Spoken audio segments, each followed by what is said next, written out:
Welcome back. You're watching The Money Show on ET. Now, on to some very disturbing news that did release over the weekend. Karvy mess of 2,000 crore rupees has opened a Pandora's box of sorts for Sebi, with a report suggesting that Sebi is inundated with complaints of brokers defaulting on its payments to clients. Reports also suggest that Sebi is now examining if brokers should be barred from offering clearing and settlement services as well. So what exactly happened? I mean, what is the fallout? How did clients suffer? What clarification did Carvy give? Rahul Kumar joins us with all those details. Rahul. Well, let me tell you that after Friday, when the markets were closed, market regulator Sebi came up with an order in a matter related to KSBL, in which it has barred KSBL, that is Karvy Stock Broking Limited, from onboarding any new client. Well, this is primarily because NSE has submitted an interim report to Sebi, in which it has alleged that KSBL has pledged some of the client shares to raise money from the market, and because of which Sebi has taken this action. Now, after a National Stock Exchange submitted the interim report, Sebi has found that KSBL has misused the power of attorney given by its client. KSBL has sold client securities in the market in a very disguised manner, and it has also hid some of the information related to the account. Then after that, Sebi found it urgent regulatory intervention to prevent further misuse of client securities, because of which Sebi has come up with an order in which it has prohibited KSBL from taking any new clients in the respect of its stock broking activities. Apart from that, the depositors, that is NSDL and other things, shall look into the account of KSBL, and other exchanges and market regulator will start a proceeding, that will be a disciplinary proceeding against KSBL. Now, once this entire order was out, KSBL has also come up with the clarification that they are saying that the entire thing was well within the regulatory framework, and no money, in fact not even a single penny, was used for the personal gains of the promoters. And as this is an ex parte interim order, so they have a timeline of 21 days in which they will file their reply in Sebi, and they will wait for clarity from there. Okay, Rahul, thanks a lot for that. Well, what does it mean for clients of Carvy? Because at the end of the day, that's what we want to tell you all about. We have with us Ganesh Nagpal. He's the convener of the Delhi Investors Association. Ganesh, thank you so much for joining us. I think this is a first where a broker who also acts as a settlement and clearing entity has performed an act that literally I think involves pulling out shares from the settlement bid and transferring it into demat accounts controlled by it. What exactly does this mean? I mean, does it mean that if I was a client of Carvy, I would actually see that there would be fewer shares in my latest demat statement? See, these shares were taken out from, I think, 169 or 170 accounts in total. And this is a massive breach of trust from the investor perspective, where a broker which has taken a POA from you and that now he has misused this, it is a big breach of trust. And I've been saying this for a very long while now, that investors should not give POAs to brokers. Rather than they should have a differentiation between their DP and their broker by opening a DP with a bank-based broker or a larger broker, and not give a POA to their other broker from which they can buy shares. A POA is only needed to sell shares and extract shares from your demat account. Very often I think we do it simply for convenience, Ganesh, and also because of, the logistical nightmare as well that something like this would cause. So don't you think it's, I mean, of course, this is clearly a breach of trust. I mean, it could be a one-off of sorts. So isn't it still very difficult to have a DP with someone else and then a demat account with someone else?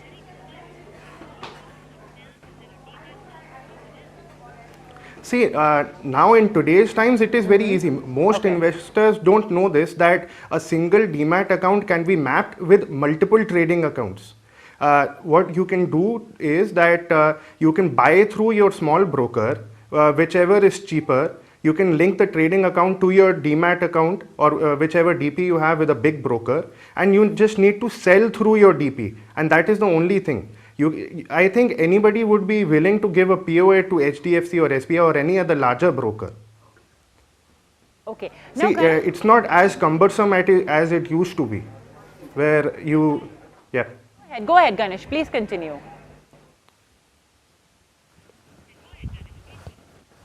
Yeah, previously, if your broker and your DP were different, you needed to give a DIS slip. That is what investors need to do right now in Carvy also. If right now Carvy is actually denying everything, and Sebi has only passed an interim order. This will be reviewed. But still, for peace of mind, investors should take out their cash balances from their trading accounts, because right now the trading account is pretty much useless. You cannot use it to deliver trades. You cannot use it on the exchange. And as far as the demat account goes, now here we can see again that there is a clash of power between the broker and the depository participant. Because Carvy being a depository participant and a broker, both, you need to give your DIS slip to Carvy itself. Now, it is on the broker if they will want to execute your trades based on your DIS or not. Okay, so from now on, Ganesh, if we have to specifically take the case of these Carvy clients whose accounts were misused, what should they do? You mentioned one step, like the DIS that has to be filled out. What else? What, if you could share with us a step-by-step guide of what they should do? Right. Yes, all investors, all general people are very much aware of what is going on in their savings account, in their credit card statement. But nobody is regularly checking the contract notes that the broker sends you. After every trade is settled, the broker needs to send you a contract note. This can be via a physical courier or in your email ID.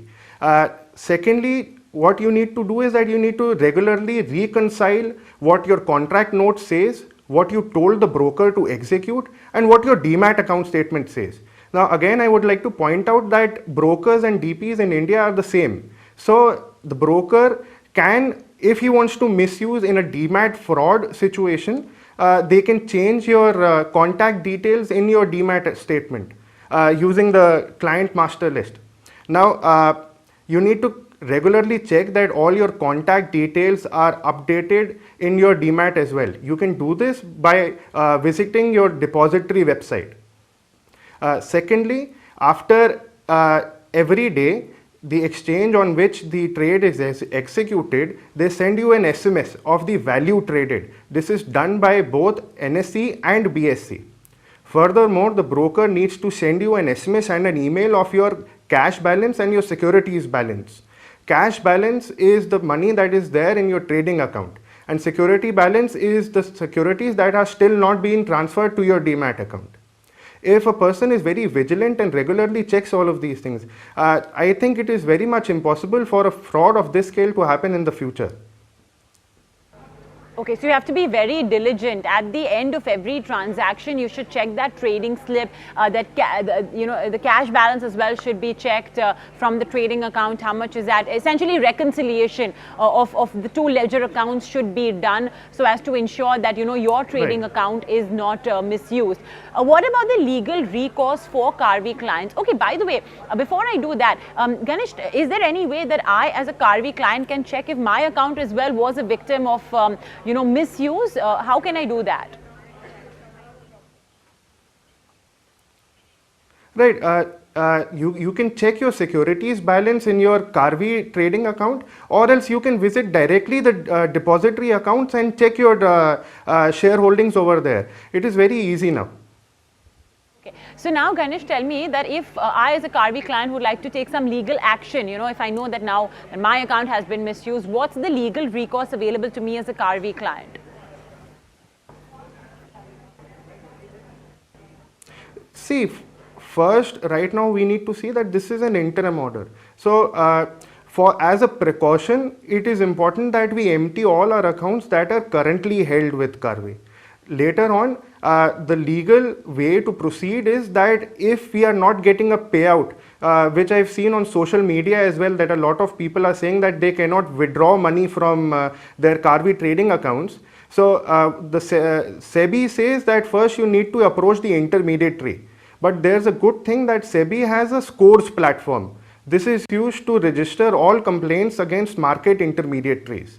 Now, every single market intermediary, be it the broker, the depository participant, the exchange, everybody is integrated into scores. So, if you want to complain right now against Carvy, you can do it on the scores platform, and that would be the right way to go.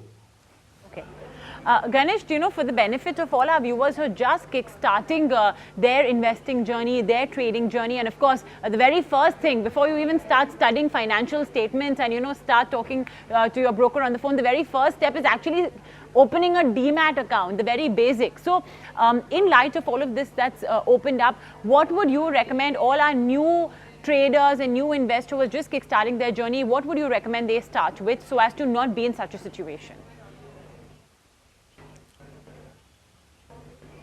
See, right now we need to see that there are more expensive brokers in the market and they are charging a premium because of their brand and their credibility. For example, if you see any bank-based broker, they have the highest brokerages, whereas a lot of people go to the same broker that their chacha or mama were trading with, and these are local guys, and we don't know how compliant they are, or they might not are. So it's better to go with a well-known broker and check your statistics on the NSE website. It's a less known fact that all brokers need to submit their financials, including their profits, number of clients, complaints registered and complaints resolved with the exchanges. With some due diligence, I'm sure new investors can find a good broker. But the basic advice is that open a 3-in-1 account with whichever bank you have. Whatever you're paying in extra brokerage, you can see that as an insurance cost. Well, yeah, that's you could consider that. Don't simply just go for that low-cost brokerage, because you're also paying for quality, you're paying for trust as well. Ganesh, thank you so much then for very quickly reading into this entire new case that has broken up. Thank you. Lessons as well can be learnt, of course, for all our new investors out there from something like this. And of course, Ganesh has specified some of them.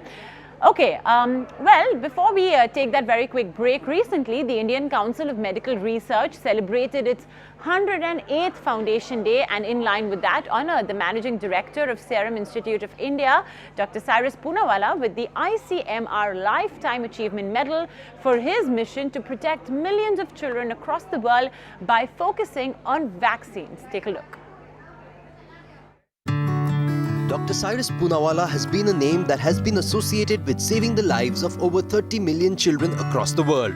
The Indian Council of Medical Research presented the Lifetime Achievement Medal for his exceptional contribution in healthcare by the hands of global software magnate Bill Gates. I've had the privilege of receiving several prestigious accolades and honors for the lifetime achievement work that I've done. However, receiving the award this time from the hands of no lesser than Bill Gates was really a privilege, especially in the light that our Prime Minister Modi received accolades and an award in the hands of Mr. Gates just a few months ago in the United States. So that adds to the prestige of this particular honor that was bestowed on us in Delhi. Dr. Cyrus Poonawalla is a humanitarian whose contributions in the medical field have made him a champion for those who don't have access to affordable medication. We have covered up a lot of vaccines required for the underprivileged children of the world, but new vaccines is the call of the day. We are introducing a pneumonia vaccine, which is very important. Hundreds of millions of children all over the world have suffered from pneumonia, especially in India. And we are trying to launch a dengue monoclonal antibody. This is desperately required with the amount of dengue that is spreading in Southeast Asia. We are introducing a vaccine for HPV, that is for cervical cancer of women, which has also become an acute problem. And of course, a challenging vaccine that we are working on very seriously is for malaria. The efforts taken by Dr. Cyrus Poonawalla have brought immense respect and have changed the landscape of medical treatment in India.